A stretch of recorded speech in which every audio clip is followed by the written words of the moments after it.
crianças vai ter a parte de alimentação, vai ficar para o sábado da semana que vem. Tá? Questões que a gente não conseguiu alguém que possa vir hoje exatamente, né, porque nós estamos numa fase lá com alguns docentes de férias, outros em congresso, e daí acabou ficando mais difícil a gente conseguir alguém que fosse falar desse assunto. Tá? E a parte de tromboembolismo e de edema agudo de pulmão, na realidade, eu vou abordar alguma coisa aqui, mas a gente pode pôr isso mais para o ensino à distância. A gente fazer na realidade, por exemplo, protocolo de tromboembolismo a gente não tem. Tem o caso, quando a gente vem o caso, né, que faz o diagnóstico, quem vai conduzir o caso de tromboembolismo para as gestantes é o pessoal da pneumo ou o pessoal da vascular. Na realidade, a gente chama especialidade. Né? E de edema agudo de pulmão, quem mais conduz edema agudo de pulmão sou eu, por causa das cardiopatias, né? Ou quem faz edema agudo de pulmão ou é cardiopata ou é a pré-eclâmpsia. Então, a gente acaba conduzindo, na maioria das vezes, o edema agudo de pulmão. E a outra que estava colocada no protocolo seria de asma. Assim, para ser bem sincero com vocês, esse ano nós não tivemos nenhuma paciente até agora com asma descompensada. Né? Quando as pacientes com asma, se vocês quiserem, a gente pode até pensar num protocolo. Mas a realidade é assim, 50% delas vai bem, 25% elas podem piorar e 25% elas melhoram até. Então, normalmente, lá também no serviço, o paciente com asma é conduzido pelo pessoal do pneu. Tá? Uma série de medicações aí que vêm novas, né, bombinha, várias medicações, que eu acho que foge um pouco da nossa competência em termos de especialista. Né? Mas daí a gente pode conversar, né, com o médico e ver o que vocês acham melhor. Se a gente monta realmente um protocolo de asma, que, a meu ver, muitas vezes acaba sendo um protocolo desnecessário, porque vocês vão ter poucos casos, e os casos que vocês vão ter, muito provavelmente, não é os casos de emergência, né, de asma totalmente em crise, vocês vão ter que pedir a avaliação do pessoal da pneumo, né, ou de um clínico para conduzir o caso. Né?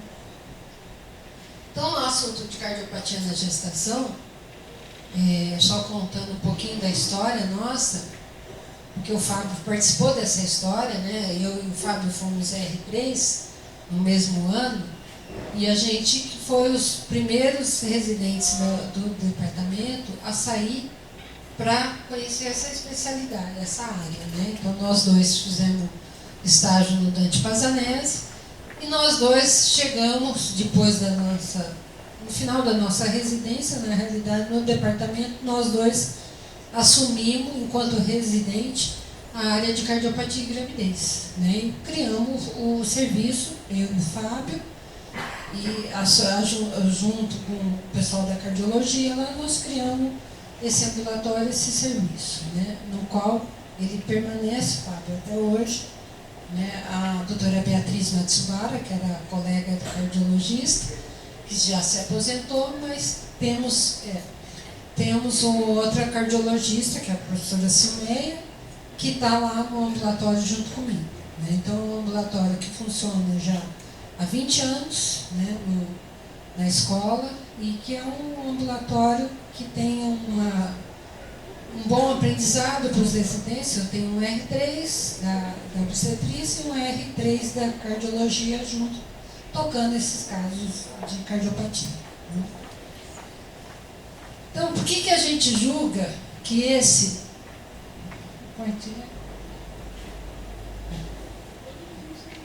Por que a gente acaba pensando nesse tema, colocando isso para vocês como uma situação de urgência e emergência? Né? Não nos podemos esquecer que, mesmo em países desenvolvidos, uma das causas de morte materna é a cardiopatia na gravidez. Então, aqui são dados de Londres, né, de Londres não, da Inglaterra, onde eles colocam que é a principal causa de morte materna indireta, de causa indireta, é a cardiopatia. E no Brasil não é diferente.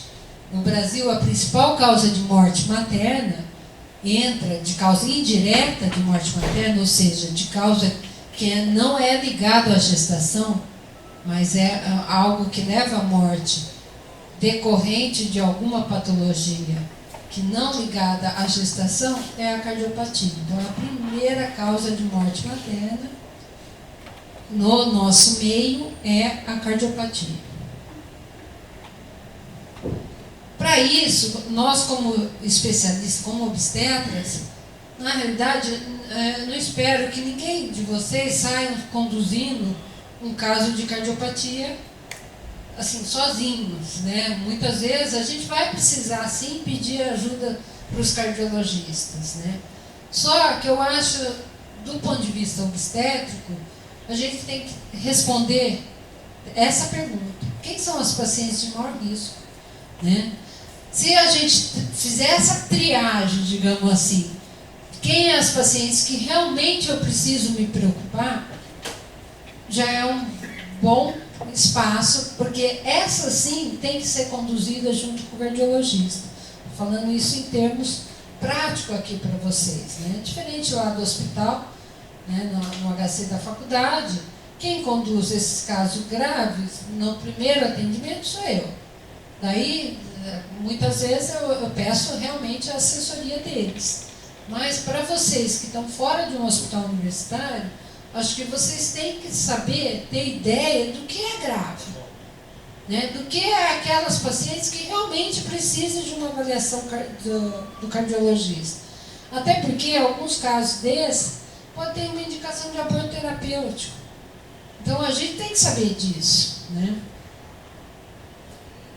Esse aqui é um trabalho que a gente utiliza ele muito como preditor de risco para complicações cardiovasculares.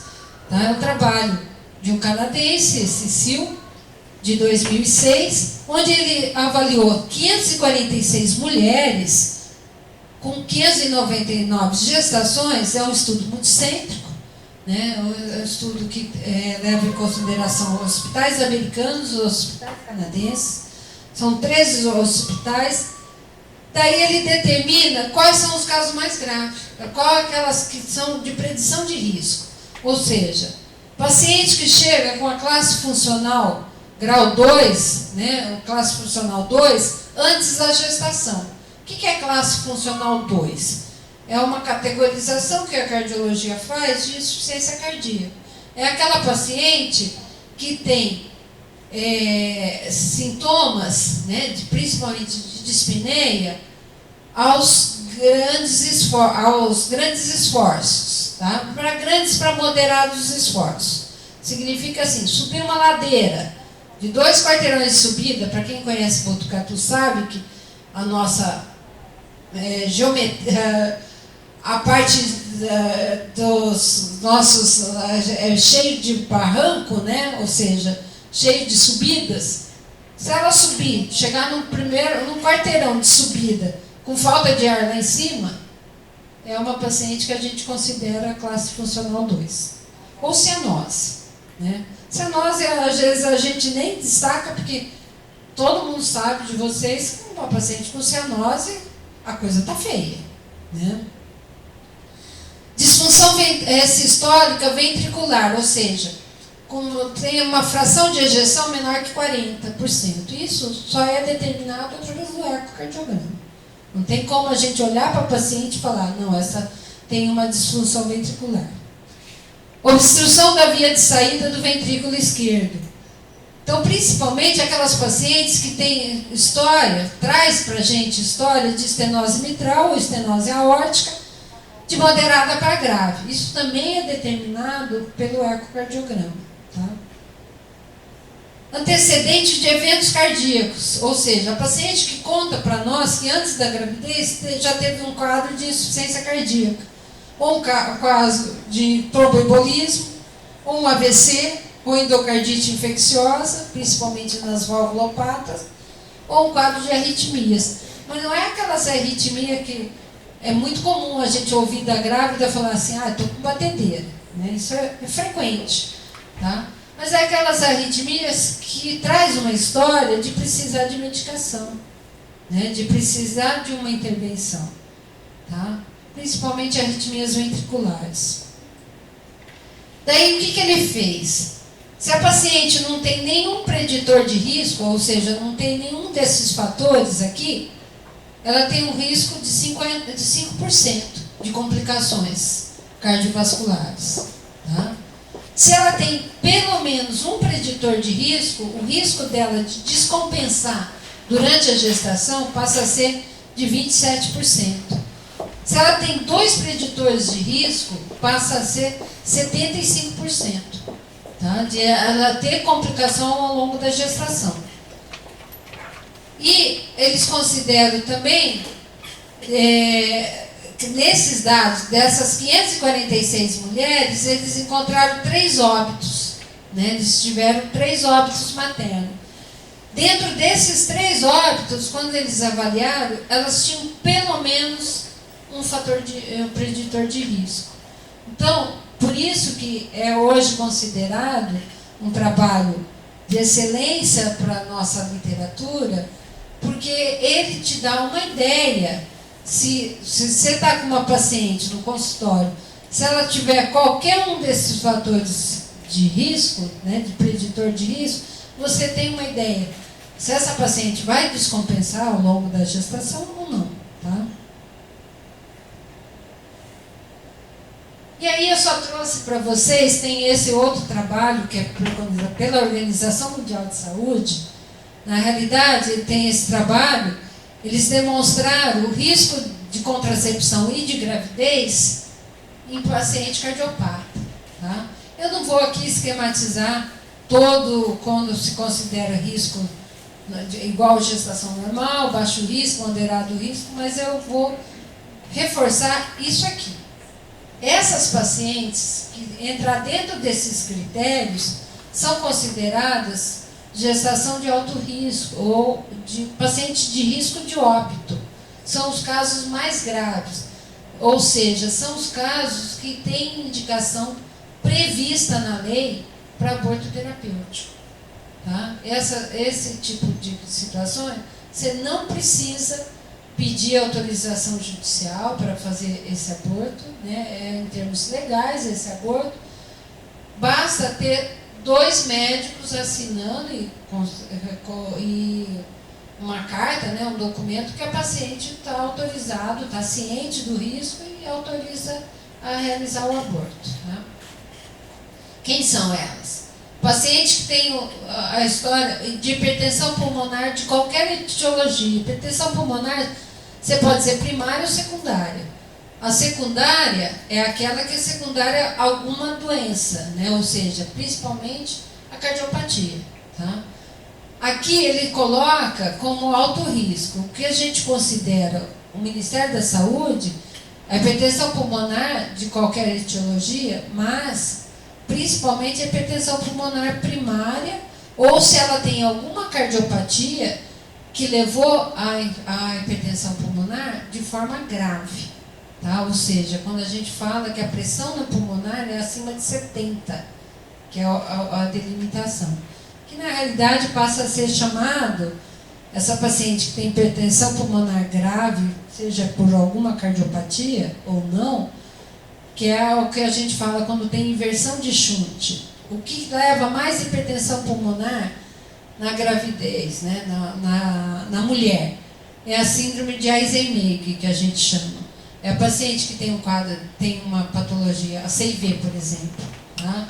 Comunicação intraventricular, que é uma cardiopatia congênita, que se não foi operada durante a infância, ela vai evoluindo até ter a inversão do Shunt, né? Porque começa a criar toda uma hipertensão pulmonar, uma resistência nesse pulmão, a ponto de uma hora para outra ela tem inversão de Shunt.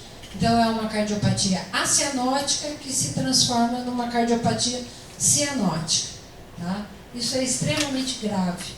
Né? O risco de óbito dessas pacientes gira em torno de 25% a 50%. Pô, 50%, gente, a gente está falando da vida de uma pessoa tirar no cara e coroa, né? Então, é uma indicação de aborto terapêutico. Graças a Deus, é extremamente raro. Lá no serviço, a gente teve, até hoje, acho que 2 casos de síndrome de Eisenmenger. Né? A disfunção ventricular grave, ou seja, a paciente que tem a classificação de insuficiência cardíaca grau 3 ou 4, ou uma fração de ejeção menor que 30. Volto a dizer, principalmente a fração de ejeção, você só vai determinar isso através do ecocardiograma. Daí vocês devem estar perguntando, como que eu vou saber para pedir esse ecocardiograma? Essas são pacientes que estão extremamente sintomáticas, né? Num quadro de insuficiência cardíaca, de edema, de falta de ar, às vezes fazendo edema de pulmão, ou seja, vai ter um motivo que vocês vão indicar o ecocardiograma, tá? A miocardiopatia periparto prévia com disfunção ventricular residual. Então, não sei se vocês lembram, a miocardiopatia periparto ou a miocardiopatia... esse tipo de miocardiopatia é aquela paciente que não tinha nada no coração, principalmente, na maioria das vezes, ou no final da gestação, ou nos primeiros dias de puerpério, ela desenvolve um quadro de insuficiência cardíaca. Não se sabe muito bem a etiologia, ou seja, não se sabe a etiologia, tem várias hipóteses, mas nada comprovado. Então, assim, se tem uma paciente que não tinha nada no coração, principalmente no puerpério, começa a ter falta de ar, começa a ficar dispneica, faz um edema agudo de pulmão, sem hipertensão, tem que suspeitar, faz uma taquicardia, tem que suspeitar da miocardiopatia periparto. Essas pacientes, elas devem ser acompanhadas ao longo de 6 meses. Tá? Se a função cardíaca dela não voltar dentro de 6 meses, ela é uma paciente que tem uma indicação de laqueadura. Tá?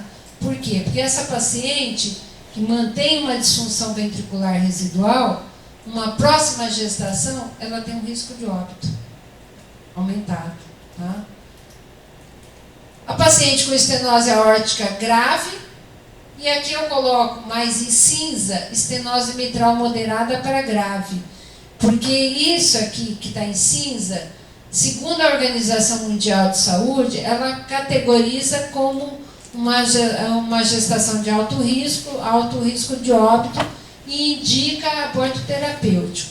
No consenso brasileiro, como a gente tem mais experiência, nós talvez sejamos um dos países que temos mais experiência com valvulopatia reumática, passa a ser essa categoria, a estenose mitral moderada para grave, ela não tem uma indicação de aborto terapêutico, e sim de um tratamento, muitas vezes cirúrgico. Tá? Às vezes você tem que fazer a troca da válvula, ou você entrar com medicação para compensar. Porque você compensando essa estenose mitral moderada, ou seja, fazendo valvuloplastia ou fazendo uma cirurgia cardíaca, ela tem, assim, ela diminui o risco de óbito. Né? Então, no consenso brasileiro, você não consegue ter subsídio para indicar um aborto terapêutico na estenose mitral moderada para grave.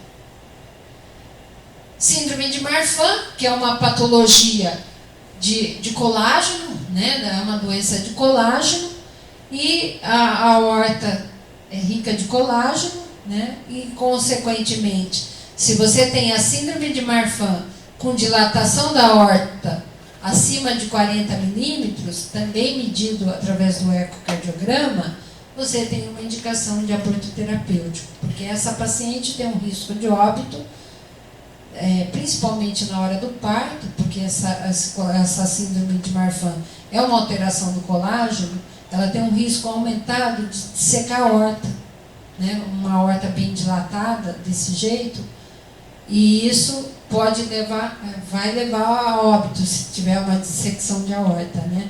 Então, são pacientes que têm um risco de óbito em torno de 25% a 50% também nesses casos. Tá? Então, é uma indicação. Esse ano, infelizmente, nós tivemos um caso, a paciente tinha a história de síndrome de Marfan, ela não tinha a dilatação da aorta, né? Não, assim, era uma dilatação era menor que 40 milímetros, tinha bem pequena a dilatação da aorta, só que ela tinha um diagnóstico de aneurisma de aorta abdominal, que pequeno também. Por conta disso, a gente não tinha subsídios para indicar aborto terapêutico, tá? Porque o aneurisma da aorta dela abdominal era muito pequeno. Mesmo que ela não estivesse grávida, ela não tinha uma indicação, por exemplo, cirúrgica desse aneurisma. Infelizmente, ela internou com a gente em torno de 22, 24 semanas, com uma queixa de dor torácica, que melhorava com analgésico. E todo mundo a gente acabou interpretando, como a gente sabia que ela não tinha uma dilatação da aorta torácica, a gente interpretou como uma mialgia, uma dor muscular. Foi tratando com analgésico. Eu estava de plantão no dia, no meio da madrugada, sou chamada urgente que a paciente foi encontrada em parada. A gente reanimou tudo e, infelizmente, essa paciente foi a óbito. No anato patológico dela, ela tinha todos os vasos, principalmente toda a aorta, tanto torácica quanto abdominal, dissecada. Então é uma situação muito ruim, que a gente não imaginou que era desse jeito, porque ela tinha o ecocardiograma não mostrava essa alteração, e os exames de imagem abdominal só mostravam esse aneurisma pequeno, que a vascular falou, nós não vamos abordar durante a gestação, vamos esperar. Mesmo se ela não estivesse grávida, a gente não iria abordar. E, infelizmente, ela tinha toda uma alteração dessa aorta. Essa paciente foi a óbito. Agora, só pensando em termos de patologias mesmo, né?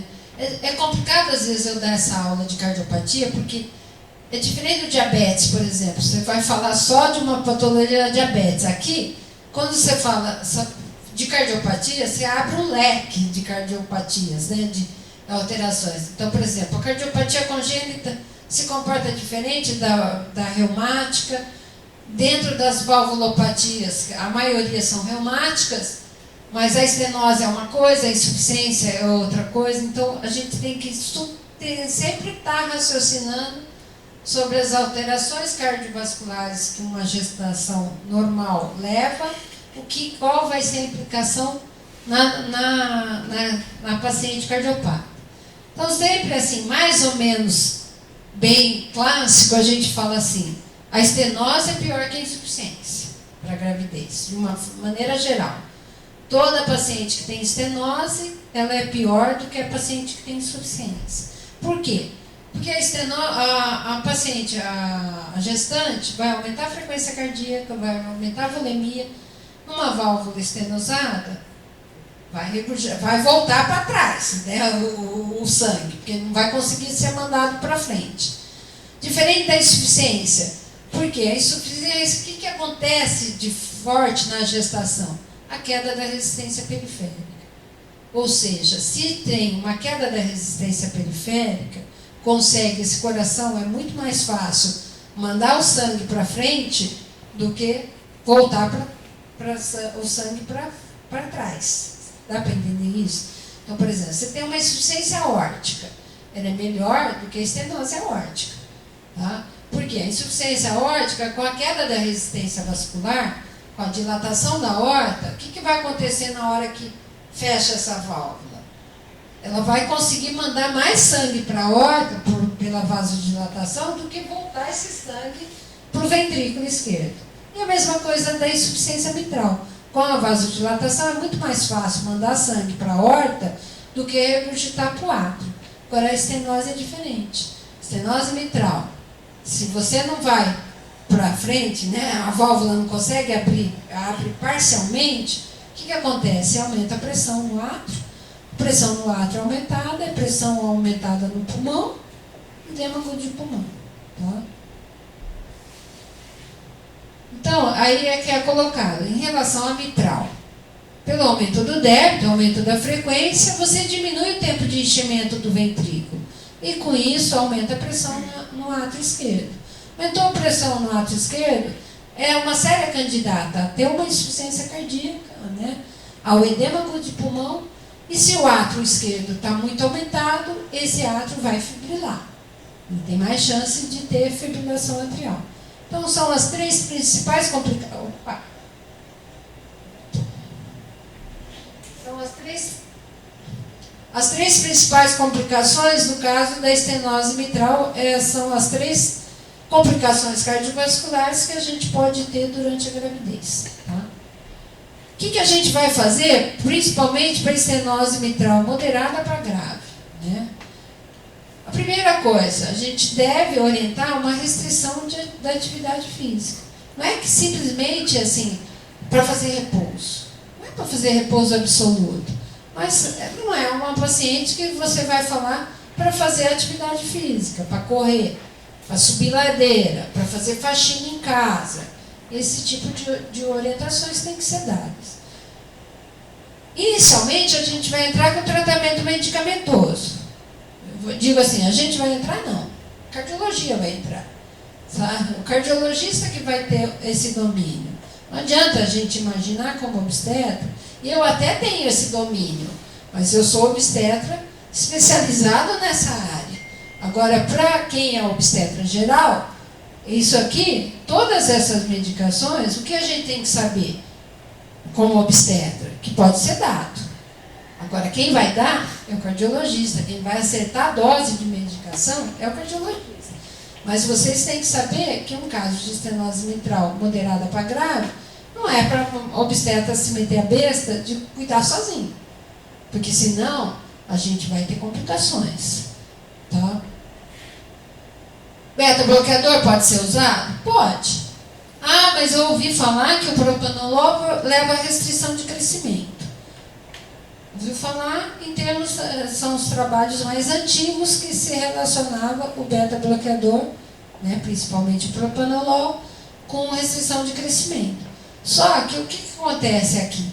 Nesse caso, se eu não beta-bloquear, se eu não diminuir essa frequência cardíaca, beleza, não vou diminuir a frequência porque eu tenho medo da restrição. O que vai acontecer com essa frequência alta? Eu vou ter essas complicações. Decorrente dessas complicações, fatalmente eu vou ter restrição. Porque se eu deixo essa mulher em insuficiência cardíaca, esse fluxo para o bebê não vai. Então, assim, na realidade, os trabalhos que se falava de propanolol levando a restrição de crescimento fetal, talvez tenha um grande efeito confundidor. Será que esse é o propanolol mesmo ou é a cardiopatia de base que leva à restrição de crescimento? Então a gente não sabe bem, né? Diurético. Mas eu ouvi dizer que a gente não pode fazer diurético, né, para grávida. A gente não pode fazer diurético para grávida com pré-eclâmpsia, que não é um tratamento adequado. Mas para a grávida cardiopata, você não tira uma paciente de edema agudo de pulmão sem o diurético. Né? Então não tem jeito, é um tratamento meio que emergencial.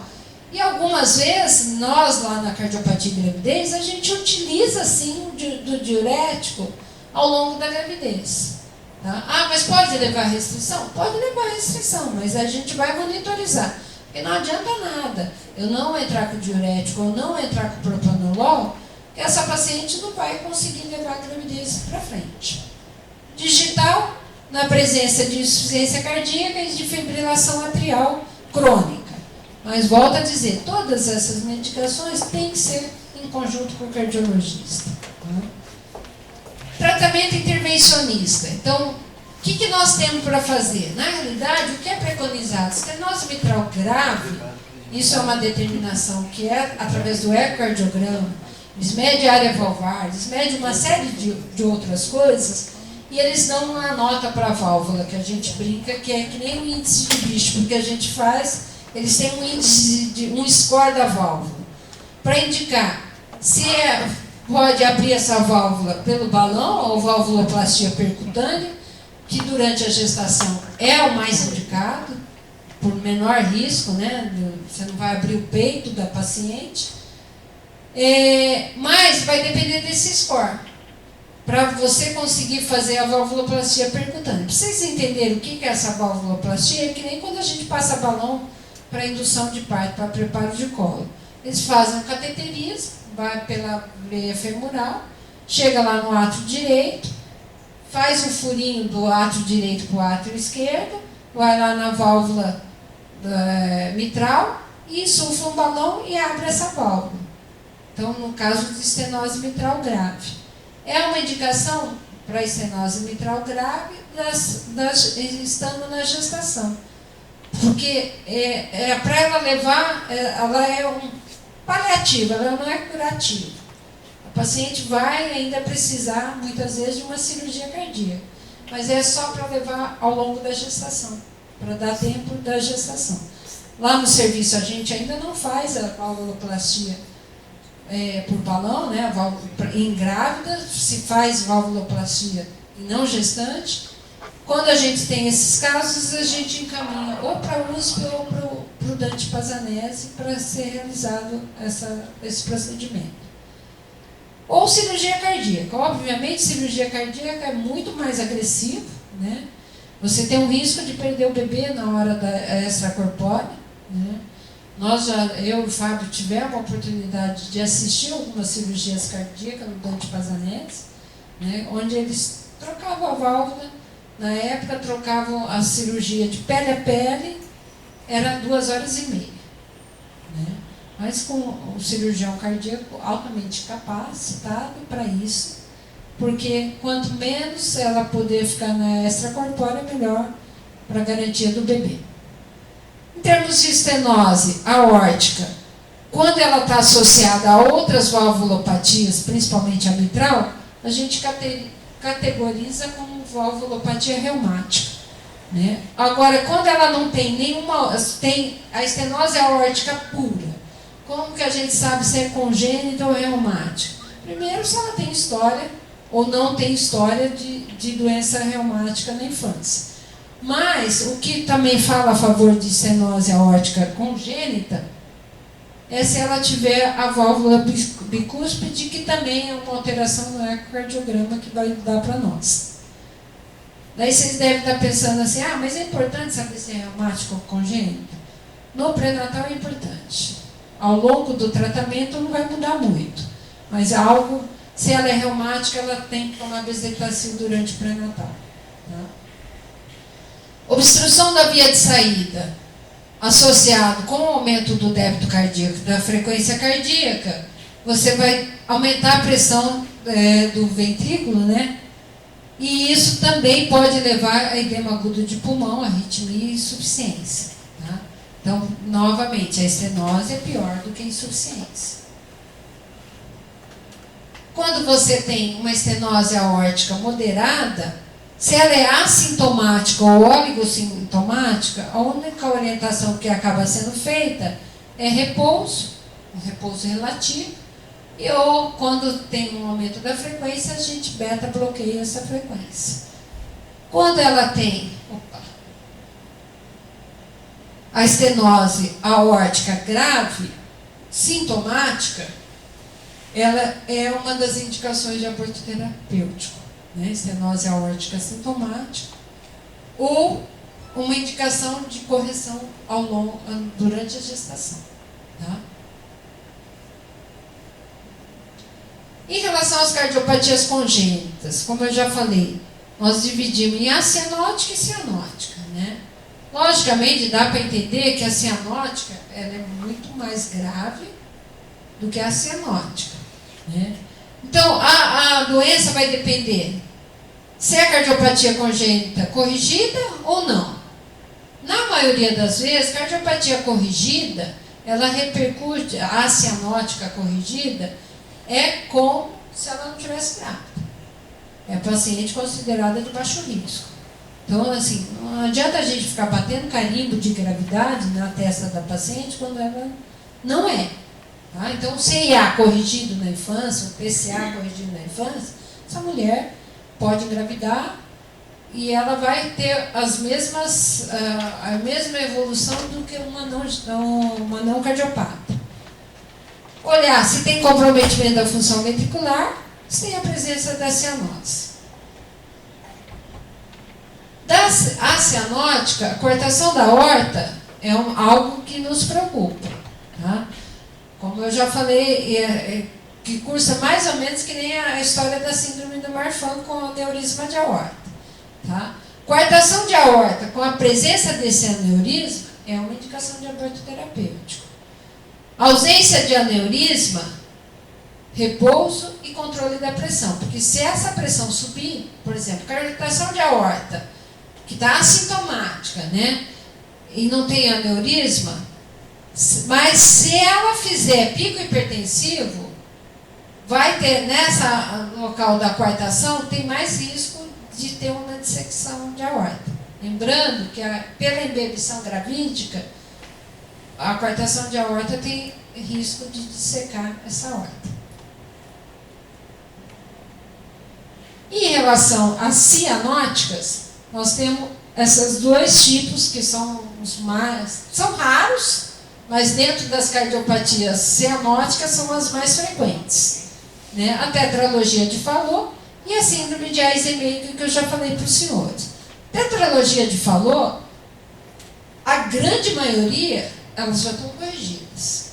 Né? Porque são corrigidas na infância, no nascimento praticamente, no primeiro ano de vida. Então, ela passa a ter menor gravidade, porque ela não vai estar cianótica. Ela já foi corrigida essa tetralogia. A síndrome de Eisenmenger é que o bicho pega. Então, tetralogia de Fallot, o que é? São essas 4 alterações: CIV, destroposição da aorta, obstrução do ventrículo direito e hipertrofia do ventrículo direito. Então, por isso que eu falo, normalmente ela é corrigida na infância, na primeira infância. Se não foi corrigida, a mortalidade materna gira em torno de 4%. Por essas alterações aqui que a gente pode encontrar. No parto, qual é o grande risco? Estou apertando errado. No parto, qual é o grande risco? Se ela tiver hipotensão, você aumenta o chute direito para a esquerda. Né? Daí você provoca praticamente a síndrome de Eisenmenger, digamos assim. Ela fica cianótica e pode desenvolver arritmia e a óbito. Prognóstico do feto vai depender da gravidade das doenças, né? Depende do grau de hipóxia dessa tetralogia, vai levar a aborto, parto prematuro e restrição de crescimento fetal. Graças a Deus é raro. Tá? O Eisenmenger, como eu falei para vocês, é um defeito congênito, né? É uma cardiopatia congênita que tem um aumento da resistência vascular e hipertensão pulmonar. E quando ocorre e leva à inversão do shunt, direita para a esquerda. Ou seja, você tem um CIV que não foi corrigido na infância, ao longo da vida, esse CIV vai ter inversão de shunt, vai virar um Eisenmenger. Mortalidade materna, como eu já falei, gira em torno de 40%, né? Assim, uma alta mortalidade materna, principalmente nos primeiros dias de puerpério, por trombose pulmonar ou necrose fibrinoide no pulmão. Né? Então, ela tem uma indicação de aborto terapêutico. Nós, há alguns anos atrás, acho que uns 10 anos atrás, nós tivemos um caso de síndrome de Eisenmenger, que a gente indicou o aborto terapêutico, por questões religiosas, a paciente não aceitou. E levamos a gestação para frente. Graças a Deus deu certo. Tá? Mas ela tinha um alto risco, ela tinha 40% de risco de morrer. Né? Ela teve um neném prematuro, acho que tirando com 34 semanas, não me lembro ao certo, mas que o neném teve uma boa evolução e ela ficou bem. Tá? Não sei se ela ainda é viva, porque ela usava oxigênio em casa. Ela tinha um balãozinho de oxigênio. Porque a hora que inverte esse shunt, né, então por isso que os cardiologistas falam, CIV, por exemplo, se tem uma indicação cirúrgica, tem que fazer na infância. Porque a hora que inverte o shunt, daí não dá mais para operar. Ela já tem hipertensão pulmonar, daí não dá mais. Então, é uma coisa que deve ser feito antes. Prognóstico do feto também pode levar a aborto, prematuridade, restrição, óbito fetal ou neonatal. O que a gente faz para esses casos, né? Se a paciente não aceita o aborto terapêutico, você tem que fazer medicação prevenir tromboembolismo, né, por causa que essa inversão de Schumann é um potente risco de tromboembolia. Hospitalizar no terceiro trimestre, então essa paciente ficou internada com a gente a partir da 26ª semana até o nascimento. No caso dela, se eu não me engano, ela nasceu com umas 34 semanas. Monitorização rigorosa dos sinais vitais, gasometria no parto. Oxigênio-terapia em altas concentrações. Indicação de parto vaginal com fórceps de alívio ou vácuo extrator. Não é uma indicação de cesárea. A cesárea pode ser pior nesse caso, porque na hora que você tira o bebê, você tem um retorno venoso muito abrupto, né, para aquele coração. Isso pode descompensar ainda mais. Evitar hipotensão e hemorragia e profilaxia para endocardite bacteriana. Eu acho que esse tipo de caso não é para vocês. Esse tipo de caso é para um hospital terciário ou quaternário, um hospital universitário, né? Agora, para vocês, o que eu acho importante é saber que isso é grave. E saber não ficar enrolando para o encaminhamento. Ficar sabendo que é um caso que é grave, né? Que não tem que estar num hospital secundário ou no, assim, tem que estar num hospital de referência. Tá? A miocardiopatia periparto, eu coloco isso um pouco para vocês, porque na maioria das vezes quem faz o diagnóstico deveria ser nós. Porque essa paciente volta para nós ou ela está internada no puerpério quando ela descompensa. Então, pelo menos a gente tem que saber que essa doença existe e como fazer diagnóstico. Tá? Porque, o que eu falo, o cardiologista não conhece a doença, não sabe que ela existe, e o obstetra muitas vezes também não sabe. Né? E essa paciente fica aí descompensando, né, nos primeiros dias de puerpério, fica sendo maltratada, digamos, não de violência, mas mal conduzida, e isso pode ser determinante no prognóstico da mulher. Qual é o grande problema que eu acho? Assim, nós estamos partindo de uma doença que a paciente tinha um coração normal. Ela só ficou grávida. E acabou ficando com o coração doente.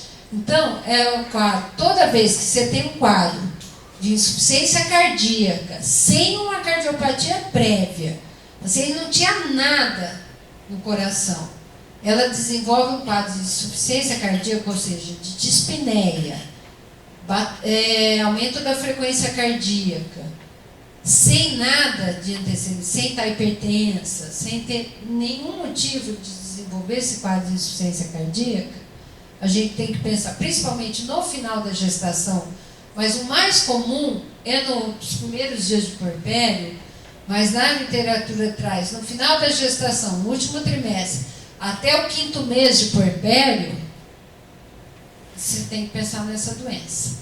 Como que a gente faz diagnóstico? Através do ecocardiograma. Uma disfunção sistólica, ou seja, fração de ejeção abaixo de 45, ou fração de encurtamento menor que 30, que são 2 parâmetros ecocardiográficos. Tá? E o tratamento? O tratamento é exatamente igual ao tratamento de insuficiência cardíaca. É digital e diurético. Na maioria das vezes é o padrão deles. Diurético e digital. Nem sempre digital, mas o diurético sempre. Tá? E deve ser acompanhado por 6 meses. Como eu falei para vocês, se isso não regredir ao longo dos 6 meses, é uma paciente, uma séria candidata a transplante cardíaco. Então, por isso, ela deve ser laqueada. E nesse período dos 6 meses, a gente tem que orientar a anticoncepção. Essa mulher não pode engravidar. Por quê? Porque se ela engravidar, a gente perde o parâmetro se é a miocardiopatia não regrediu ou se é a própria gestação. E numa gestação posterior, antigamente a gente falava assim, não, voltou o coração normal, pode engravidar. Hoje a gente percebe que não é bem assim. Numa gestação posterior, ela tem que ser orientada que ela tem uma recorrência dessa disfunção ventricular de 21% dos casos, né? Mesmo naquelas pacientes que regrediram. O coração voltou ao normal, ela tem mais chance, ela tem em torno de 20% de chance de ter novamente, né? Quando a gente fala isso, muito provavelmente as pacientes vão falar, vamos fazer a laqueadura, né? Porque se eu tive toda essa descompensação no coração, né? Tive tudo isso, não tinha nada no coração, tive uma certa sorte que o coração voltou ao normal, vamos laquear. E atualmente a gente meio que força um pouco a barra lá no serviço, né? Tipo de alertar mesmo essa mulher que ela talvez não devesse engravidar mais, principalmente se ela tem mais que um filho, né? Quando é uma primigesta, ainda uma primípara ainda vai lá, mas a paciente que às vezes tem 2, 3 filhos, para que submeter esse risco, né? Ela tem numa gestação posterior 44% de piora clínica, né? Isso a gente está falando de pacientes que tinham regredido a função cardíaca. E um risco de óbito de 7% com disfunção ventricular residual. Então parece incrível, né? Porque é uma patologia que a gente está falando de uma paciente que não tinha nada no coração, ela ficou grávida e teve toda essa repercussão, né? Nós temos um caso na faculdade de uma menina, não sei se é da época do Fábio, de uma menina de 19 anos, que teve uma gravidez, teve um parto num outro hospital nosso, lá o Sorocabana. Ela desenvolveu, ela foi encaminhada para nós, no puerpério, num quadro de miocardiopatia periparto, a gente tratou ao longo da gestação, ao longo do puerpério. Ela não voltou com a função dela e chegou um dia que ela chegou no PS em óbito, parada, por arritmia. A menina de 19 anos. Infarto agudo do miocárdio, parece uma coisa que está falando muito incoerente, né? Ah, mas grávida infarta? Infarta, né? Então, se a gente pensar hoje em dia, que as mulheres estão engravidando mais tarde, né? Elas têm mudança de hábito de vida, né? Tá estressada, fumante, obesidade, ela tem vários fatores de risco de você chegar um dia e ter uma grávida com infarto, né? Nós nunca tivemos uma grávida com infarto na gestação, mas nós já tivemos algumas pacientes coronariopatas. Inclusive, eu tive um caso que tudo evoluiu bem, essas coronariopatas. Nós tivemos um óbito de paciente, mas em puerpério já. Nós tivemos um caso que a paciente tinha 5 pontes de safena, e grávida, com 30 e poucos anos, né? Então, assim, eu acho que está aumentando essa incidência, eu acho não, a literatura mostra isso, está aumentando essa incidência e daqui uns anos a gente vai chegar a ter infarto na gravidez mesmo. Tá? 3 a 10 casos a cada 10 mil gestações, os fatores de riscos, como eu já falei, né? Idade avançada, hipertensão, diabetes, tabagismo, trombofilia, mais frequente no terceiro trimestre ou no puerpério, como eu falei, nós tivemos um caso no puerpério. E a etiologia desse infarto? Metade deles, praticamente, pode ser por doença aterosclerótica, né? As pacientes são obesas, estão fumando, vai fazer placa de ateroma, né? São hipertensas, mas uma porcentagem delas é por trombose, 21%, ou aneurisma, mas isso chama atenção, e praticamente 30% dos casos que infartam não tem nada na coronária, assim, não tem placa de ateroma. Tá? Por que eu chamo a atenção disso? Porque, assim, se a gente olhar na literatura fora da gestação, a principal causa de morte na mulher é doença coronariana. Todo mundo imagina, coloca a culpa na gente, falando que o que mata são os cânceres ginecológicos. Na realidade, o que mata as nossas mulheres no mundo é doença, é o infarto agudo do miocárdio, é doença coronária. Quando eu explico isso para os alunos, eu sempre falo assim, pergunto para eles, se vocês atenderem uma mulher com 35 anos, com dor no peito no pronto-socorro, qual é o primeiro diagnóstico que vocês fazem? A maioria vai falar, não vai falar como angina, tá? Vai falar piti, né? Doença nervosa. A mulher brigou com o marido, chegou lá no pronto-socorro com doença, com a dor no peito.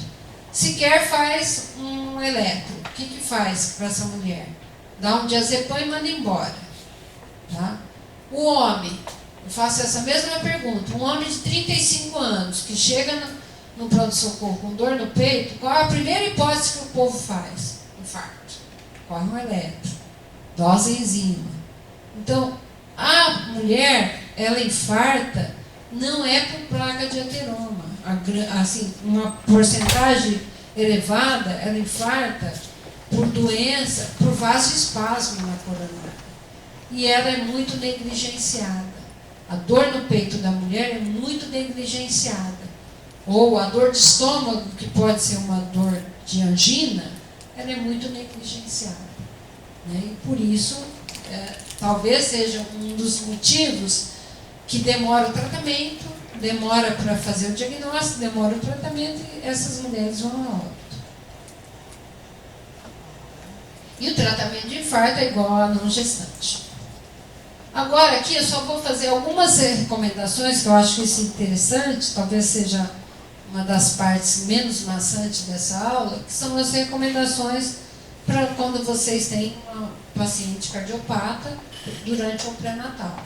O que vocês fazem de diferente de uma gestante que não é cardiopata? Qual é as peculiaridades?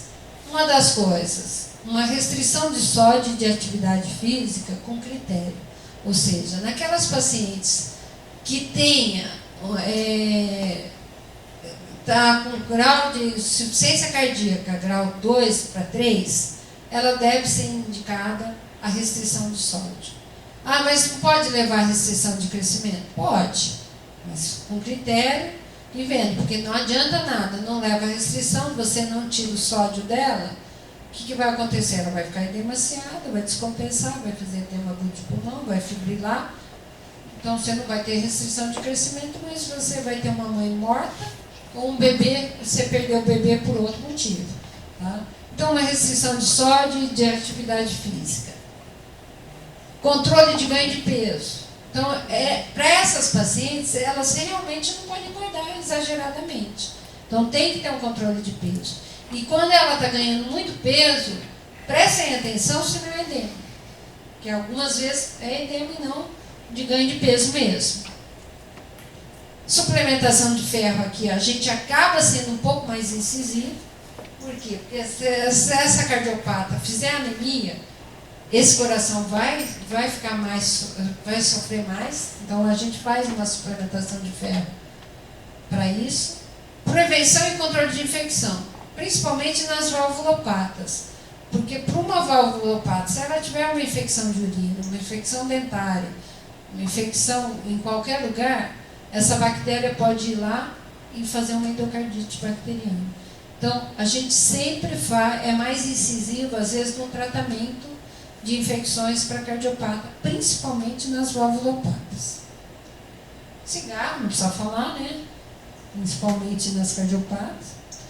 Avaliação odontológica, talvez não seja grande para vocês, mas para a nossa população existe uma doença periodontal muito intensa, né, nas nossas mulheres, né, de classe social mais inferior.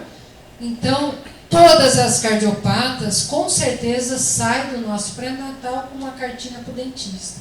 Tem que fazer uma avaliação odontológica. Por quê? Porque uma boca cheia de cárie, cheia de de gengivite, por exemplo, isso vai levar a um risco de endocardite. E, como eu falei para vocês, todas as pacientes reumáticas, valvulopatia reumática, elas entram, a gente entra com a penicilina bezatina, 1.200.000 a cada 21 dias. Mesmo que elas não estão mais no esquema da cardiologia, que eu até brinco com os cardiologistas, que é um esquema que é pior que vacina para gestante.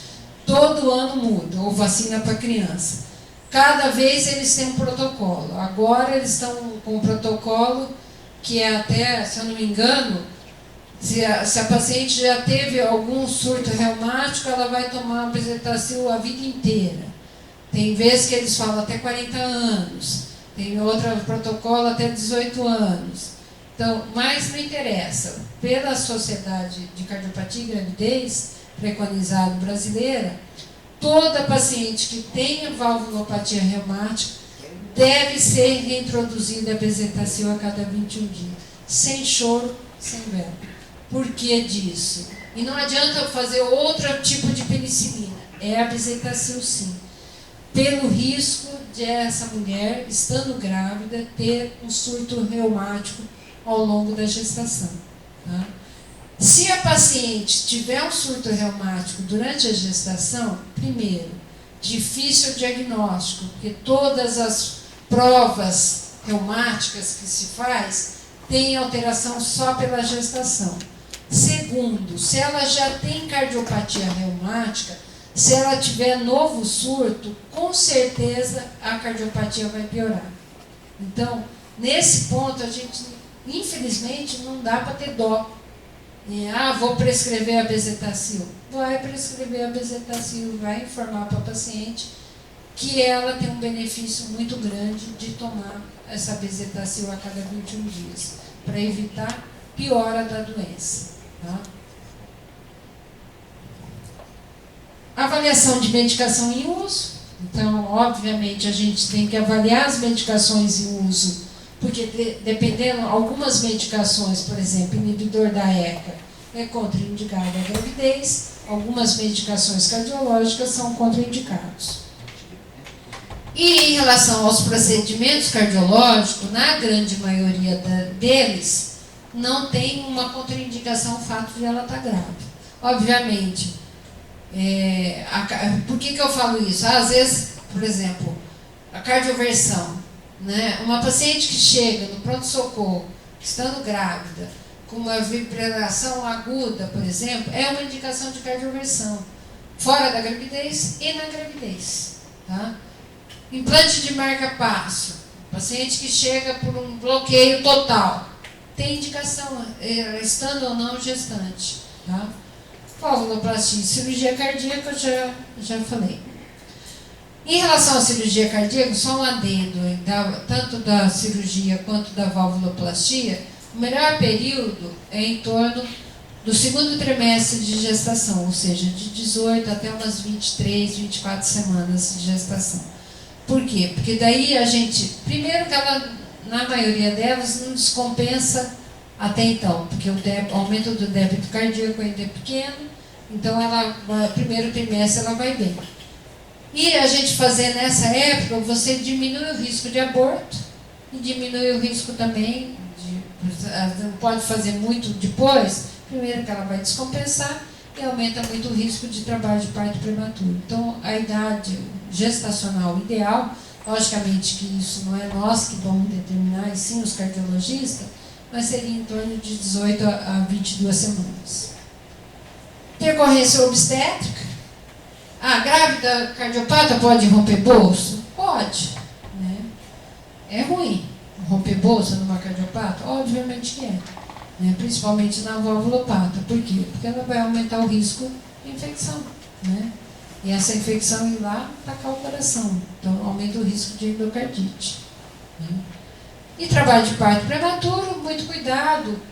Agora nem tanto, mas antes as pessoas faziam muito. A gente fazia, né? Trabalho de parto prematuro, fazia betametasona, corticoide, fazia hidratação e fazia o betamimético. Essas três drogas associadas aumentam a frequência cardíaca. então você pode descompensar uma cardiopata, né? Você pode ter um edema agudo de pulmão para o trabalho de parto prematuro, mas ela tem um edema agudo de pulmão. Muitas vezes a gente fala o seguinte: se chegar uma cardiopata em trabalho de parto prematuro, trata a cardiopatia. Normalmente ela está descompensada. Então, por exemplo, uma estenose mitral que vai fazer um trabalho de parto prematuro, geralmente ela está no edema agudo de pulmão ou ela está numa insuficiência cardíaca. Trata a cardiopatia, que normalmente o trabalho de parto prematuro se resolve. Você melhora o fluxo para esse bebê e diminui a chance desse neném nascer prematuro. Marcação de retorno. Eu não gosto muito de bater o carimbo. Tem que vir a cada 15 dias, tem que vir a cada 30 dias. Eu acho que vai depender muito da gravidade da lesão e se a paciente está sintomática ou não. Tem cardiopata que eu vejo ela praticamente toda semana. Tem cardiopata que eu vejo igual a rotina de uma gestante normal. E profilaxia para endocardite, aqui reforçando, principalmente, porque às vezes quais são as pacientes que têm que fazer profilaxia para endocardite? Aqui eu não estou falando de surto reumático. A bezetacil é para surto reumático. Toda valvulopatia reumática tem que fazer a bezetacil ao longo da gestação. Aqui eu estou falando de profilaxia para endocardite.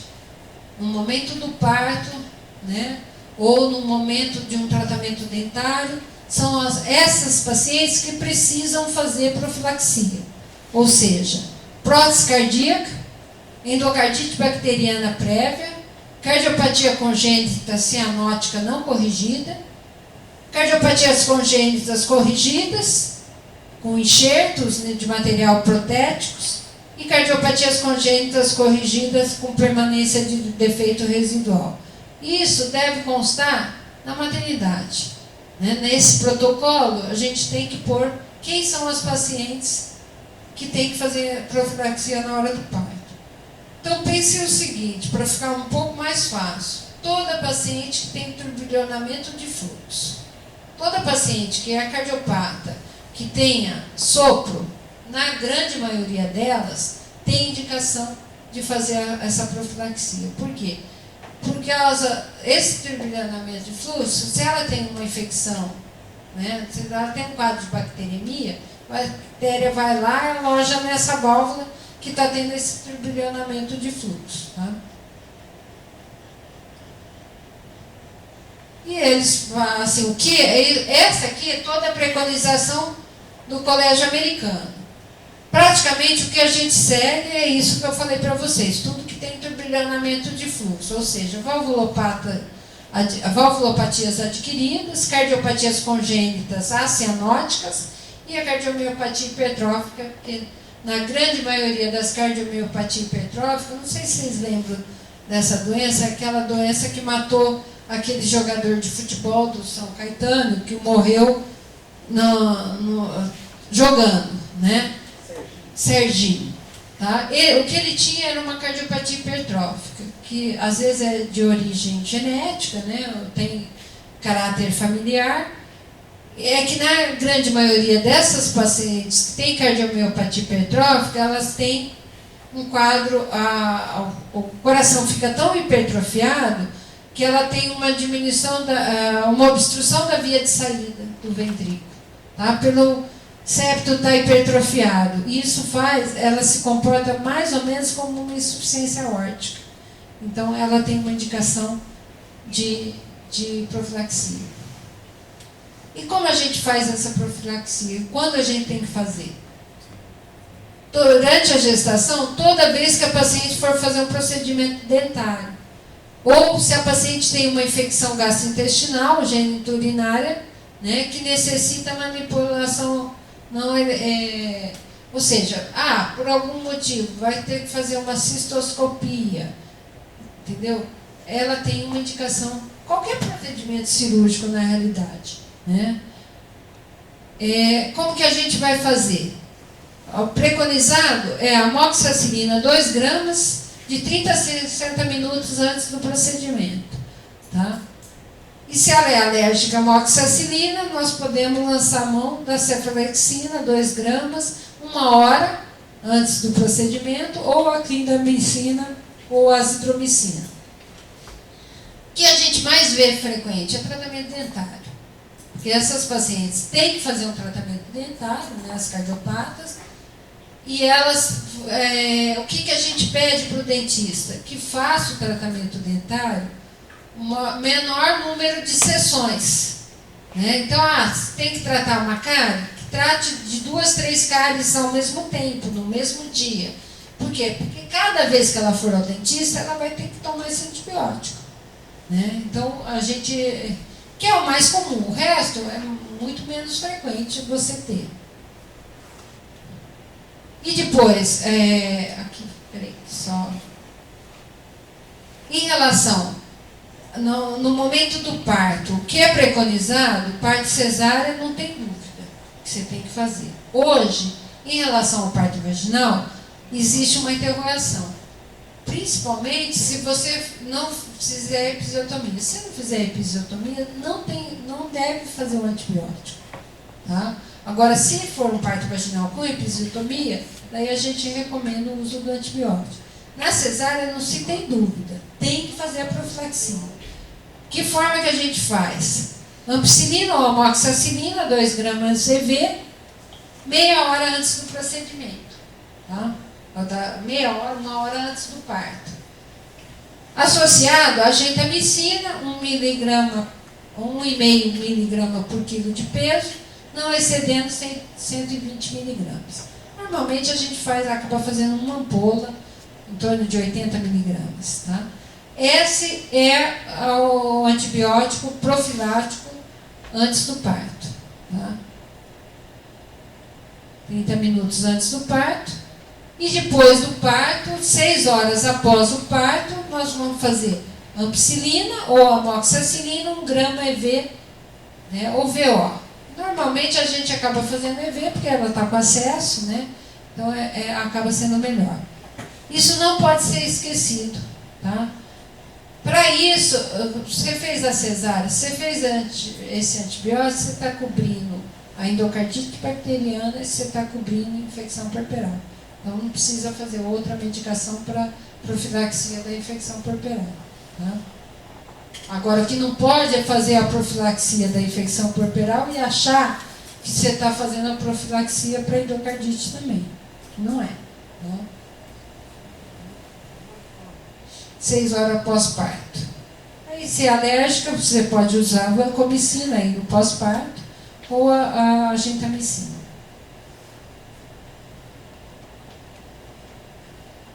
Em relação, agora, só em relação à prótese metálica, tá? Porque a gente tem que saber que a prótese metálica, essa paciente vai ter que estar anticoagulada durante a gestação, tá? Então, o que a gente faz para paciente com prótese metálica para evitar profilaxia para tromboembolismo? Evitar o repouso prolongado. Então, a gente tem uma falsa ideia de que essa paciente não tem que fazer repouso, é o contrário, né? Essa paciente, quanto menos ela ficar acamada, é melhor. Usar a meia elástica, compressiva, abaixo do joelho. Daí se considera pacientes de baixo risco. Na realidade, o que eu vou falar aqui para vocês, na realidade quem faz isso é o cardiologista, né? ou o vascular. Mas o que, pelo menos vocês têm que trocar uma ideia com eles. Porque muitas vezes eles não sabem. Né? Por exemplo, nós lá, o vascular e o pneumologista, quando vai tratar a embolia pulmonar, eles têm horror de você falar de anticoagulante oral para as gestantes. Né? Que leva a malformação, que leva todas as alterações, que a gente sabe bem. Só que para essas pacientes, as cardiopatas, acaba sendo um pouquinho diferente do que tratar uma trombose. Né? Porque numa trombose em gestante, por exemplo, trombose de membro inferior, você vai lá fazer o Clexane, né, o tratamento da heparina de baixo peso molecular, que tudo bem. Porque que eu falo assim, tudo bem? Porque, na realidade, não tem nenhum estudo falando, comprovação científica, que a heparina de baixo peso molecular funciona exatamente igual para não gestante, funciona para gestante. Né? Na não gestante, isso já está muito clássico, que a heparina de baixo peso molecular anticoagula. Tá? Na gestante, a gente reproduz o que acontece na não gestante, mas não tem estudos muito, na medicina baseada em evidência, não tem toda essa força que a gente vê o pessoal usando. Tá? Só que, assim, quando eu falo, eu vou tratar uma embolia pulmonar, eu vou tratar uma TVP com heparina de baixo peso molecular, beleza, né? Tudo bem. Agora, aqui eu tenho que ter certeza que essa mulher vai ficar anticoagulada. Então, eu não posso correr o risco de uma anticoagulação plena. Porque o que acontece com a heparina de baixo peso molecular? Ela não dá para ser controlada pelo coagulograma. Tá? Teoricamente, para você falar que ela está anticoagulada, você deveria dosar o fator 10A. E tem um valor lá que você espera do fator 10A. O que a gente transporta, né, dos americanos? Eles falam que a heparina de baixo peso molecular é bom para manter a anticoagulação. Só que lá eles dosam o fator 10A. Aqui no Brasil a gente acaba não dosando. Pelo menos na escola a gente não dosa o fator 10A. Então, eu acho assim, tenha um certo cuidado nessa análise. Tá? Agora aqui, porque na TVP, por exemplo, se ela acontece de não estar anticoagulada, o que vai acontecer? Vai progredir a TVP e a gente vai perceber, vai fazer o diagnóstico e daí vai usar outra medicação. Agora aqui, se ela não tiver anticoagulada, o que vai acontecer? Vai trombosar essa válvula. Trombosou essa válvula, bebeu. Inês é morta. Então, a gente na cardiologia, a gente é mais incisivo nessa anticoagulação. Tá? O que a gente faz na realidade? Eu vou só passar um pouquinho rápido, porque eu acho que dá para ter uma noção. Deixa eu só deixar o slide inteiro. Quando você tem uma válvula metálica em posição aórtica, principalmente, a aorta ela é menos trombogênica do que a mitral, tá? Até por alto fluxo. Então, se eu tenho uma prótese metálica na aorta, eu fico menos preocupada nessa anticoagulação do que uma prótese metálica na aorta, na mitral. O que a gente faz, na realidade? Nós vamos fazer a heparina de baixo peso molecular ou heparina não fracionada. A grande diferença é que, na maioria das vezes, essa não fracionada, ela vai ter que estar internada, essa mulher. Geralmente a gente não consegue fazer um controle adequado, porque daí na heparina não fracionada, você vai ter que fazer o coagulograma. Tá? E você espera o quê? Que o coagulograma, o TTPA, esteja acima de 2 a 3 o valor do basal. E na heparina, nós vamos usar a heparina abaixo de 12 semanas, de baixo peso molecular, 1 miligrama por quilo de peso, de 12 em 12 horas. O ideal seria dosar esse fator 10A, mas isso a gente também não faz, e vai ajustando dose pelo peso da gestante. Na prática, o que nós fazemos no serviço? Nesses casos, se ela chegar antes de 12 semanas, a gente deixa com a heparina de baixo peso molecular. Né? E daí, quando ela faz 13 semanas, a gente passa por anticoagulante oral. Tá? E a gente quer manter uma anticoagulação, volto a dizer, quem vai fazer esse controle são os cardiologistas, mas nós temos que ter uma ideia do que pode ser feito, manter-se num nível do RNI em torno de 2,5 a 3, tá? Porque é uma válvula na aorta. E na hora do parto, a gente mantém com a anticoagulante oral até 36 semanas, com 36 semanas a gente suspende esse anticoagulante oral, entra com a heparina não fracionada ou com a heparina de baixo peso molecular e programa-se a cesárea, porque a prótese metálica é uma indicação de cesárea. Por quê? Porque a gente precisa suspender essa anticoagulação antes, pelo menos um dia, 12 horas antes do parto. Então, é muito difícil esse controle, né, de suspender e saber exatamente a hora que vai nascer no parto vaginal. Tá? Então, acaba sendo uma indicação de cesárea. E aí, no caso da paciente considerada de alto risco, o que muda, né? A paciente com prótese mitral, ou com mais de 2 próteses, né? É mais raro. Ou com história de TEP, fibrilação atrial, até 12 semanas, muitas vezes, você está autorizado a deixar com anticoagulante, mesmo no período do primeiro trimestre. Por quê? Porque o anticoagulante oral, ele mantém melhor uma anticoagulação, assim, com certeza essa anticoagulação, do que com a heparina. Tá? Daí, entre 13 a 35 semanas, anticoagulante oral. Aqui, como é uma paciente de alto risco, a gente quer o RNI mais próximo do 3,5, porque é uma prótese geralmente mitral, ela é mais trombogênica. Tá? E depois de 36 semanas é a mesma coisa, muda a medicação, passa para a heparina e se programa o parto. Na realidade, o que eu acho que vocês podem encontrar, né? Na nossa realidade, na maioria das vezes, esses pacientes já chegam depois de 13 semanas. Não sei se é a realidade de vocês, mas a nossa realidade, muitas vezes, ela já chega tomando o seu Marivan depois, e já com suas 15 semanas. Daí, Inês é morta, a gente vai só acompanhar. Obviamente, com o anticoagulante, o Marivan, né, que é o anticoagulante oral, que a gente tem mais no mercado, os novos anticoagulantes sem ser o Marivan, não tem nenhum estudo mostrando de eficácia para a gestação, então, por enquanto, a gente não pode utilizar, a não ser o Marivan.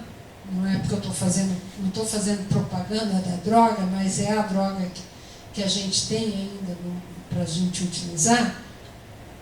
Você vai ter que entrar com o Marivan, vai ter que medir o coagulograma muito de perto. Então, isso eu acho que é uma função de vocês, porque os cardiologistas, como eles estão acostumados com não gestante, o que eles vão fazer?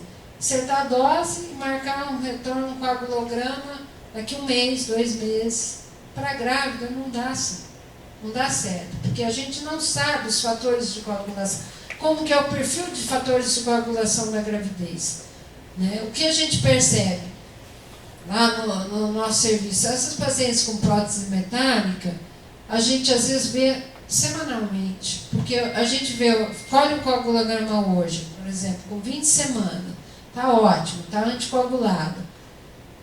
Marca um retorno com 21 semanas, colhe novamente, ou ele está estourado, ou ele está diminuído, ela não está anticoagulada.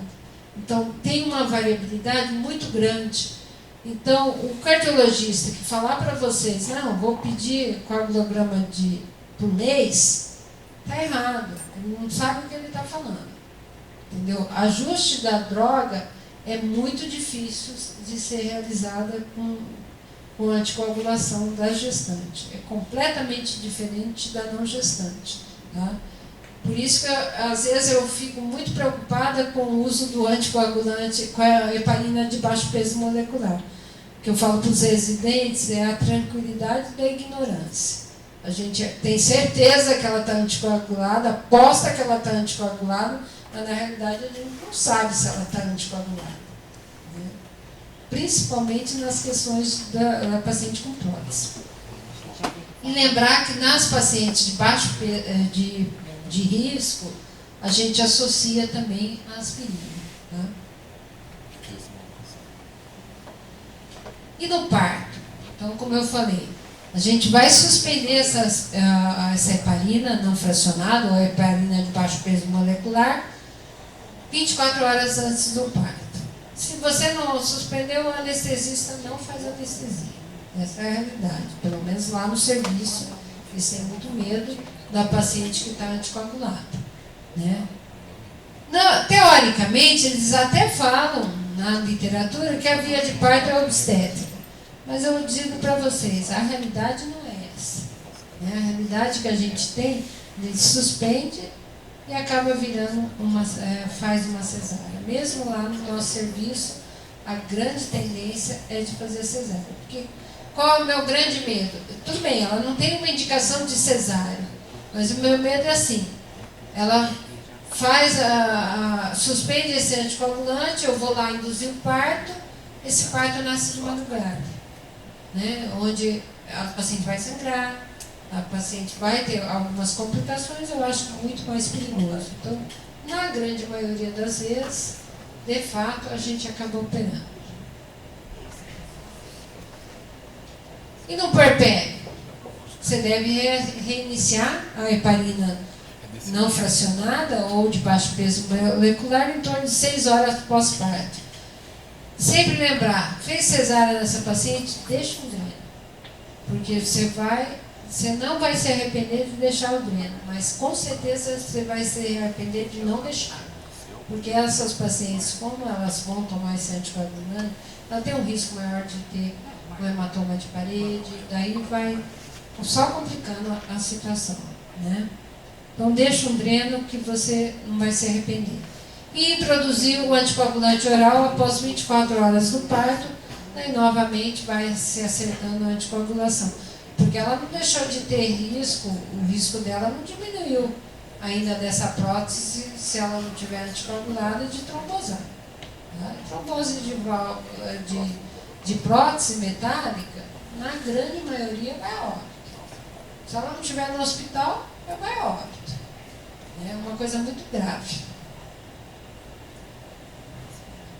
Então aí, quase finalizando, a gente sempre pensa nas cardiopatias, né, principalmente em gestante com cardiopatia grave, a gente tem que trabalhar em conjunto com as outras áreas. Né? Não adianta a gente querer fazer essa assistência sozinha. O obstetra, o cardiologista, o anestesista, o pediatra, tem que todo mundo falar a mesma língua para o benefício do binômio. Né? E no momento do parto, no caso de parto vaginal, sempre levar uma monitorização fetal e materna, em alguns casos oxigênio, evitar a hipotensão e sobrecarga hídrica, né, porque vai fazer um edema agudo de pulmão, manter essa paciente em decúbito lateral esquerdo elevado ou mantê-la deambulando, né, em pé, analgesia precoce. Na realidade, essa analgesia precoce, antigamente era assim, a cardiopata está entrando em trabalho de parto, faça analgesia. Né? Na realidade, hoje, o que mudou? A gente fala assim, a partir do momento que ela está descompensando com a dor, ou seja, está muito incomodada com essa dor, deve fazer analgesia, independente da dilatação, do grau de dilatação. Por quê? Porque a dor vai propiciar uma sobrecarga desse coração. Então, faça analgesia. Sempre uma hemostasia adequada, um controle de sangramento e o uso de ocitocina, tome cuidado, porque a gente esquece que a ocitocina aumenta a frequência cardíaca. Tá? Muitas vezes a gente está acostumado tanto com essa droga e desconsidera que ela é taquicardizante, ela pode descompensar esse coração. A via de parto normalmente é uma indicação obstétrica. Eu vou falar para vocês, quem tem indicação precisa de cesárea. De preferência, você diminui o período expulsivo. O melhor, assim, não é bom essa mulher ficar num período expulsivo prolongado. Então, por isso que a gente fala que cardiopata tem indicação de vácuo extrator ou de fórceps de Allen. Mas, como sempre tem uma brincadeira lá na faculdade, o Fábio deve lembrar disso, que a gente falava que as cardiopatas eram as maiores pagadoras, fazedoras de pagador de pizza para o R1. Porque a gente tinha uma brincadeira lá, que nasceu no pré-parto, vai pagar a pizza para o plantão. A cardiopata, por que a gente falava disso? Porque a cardiopata, ela geralmente ela tem um parto tactóxico, um parto rápido. talvez por algum grau de hipóxia nesse miométrio, que faz que ele curse rapidamente. Então, às vezes, a gente fala, não dá tempo de pensar no fórceps. A hora que você vai pegar o fórceps, já nasceu esse bebê. Então, normalmente, elas têm parto rápido. Essas são as pacientes que praticamente têm indicação de cesárea e têm indicação de laqueadura, né, no procedimento. Ou seja, paciente com estenose aórtica grave, com área valvar abaixo de 1, hipertensão pulmonar de qualquer etiologia, síndrome de Marfan com diâmetro da aorta maior que 45, miocardiopatia periparto prévia com disfunção ventricular residual. Essa, na realidade, ela tem indicação de laqueadura, mas não de indicação de cesárea. Disfunção ventricular grave, né, num grau de 3 para 4, ou fração de ejeção menor que 30%. Na realidade, é tudo um chavão.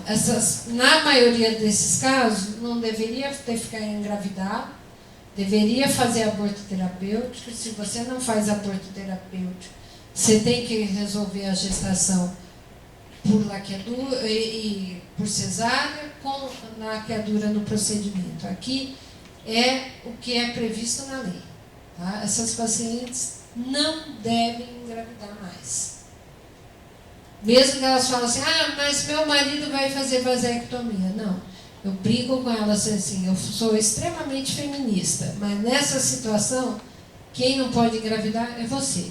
Então, eu fazer a vasectomia no marido não vai resolver o problema. Então, essas pacientes realmente têm indicação da laqueadura. E acho que, para finalizar, eu sempre trago essa frase, que muitas vezes a gente... que é uma frase, um ditado, geralmente, que é muito utilizado, né? Quem vê cara não vê coração. Quem vê cara, eu falo que nem sempre vê o coração. Porque às vezes a cardiopata chega no consultório, ela está excelente, a gente fala que está brincando, né? Chutando bola, mas é uma bomba a explodir.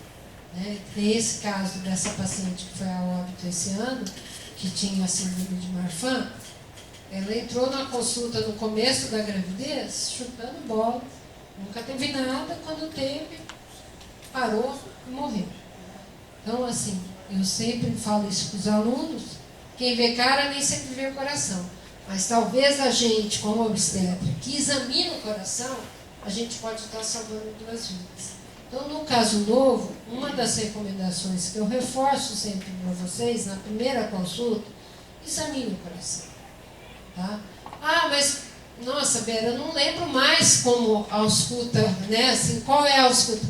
Com certeza, uma ausculta alterada, você pode não saber o que é, mas você vai saber sim que está errado, que algo não está funcionando adequadamente. Então, o grande triador dessas pacientes, o grande que vai evitar que essas pacientes vá a óbito, ou chegue no pronto-socorro, chegue na maternidade em situações de muito risco, talvez seja a pessoa que faz o pré-natal. Né? Se você, na primeira consulta, você vai perder menos de 5 minutos de colocar o esteto, de examinar o coração dessa mulher. Só que você pode estar salvando 2 vidas, 3 vidas, né? Dependendo da paciente. Então, de recado eu deixo. Isso é um termo que a Organização Mundial de Saúde utiliza, essa frase, que é assim, não existe meio direito, meia negligência ou meia morte. Por que disso? 90% das mortes de grávidas são evitáveis. E esse é o nosso papel como obstetra, evitar essas mortes. Obrigada.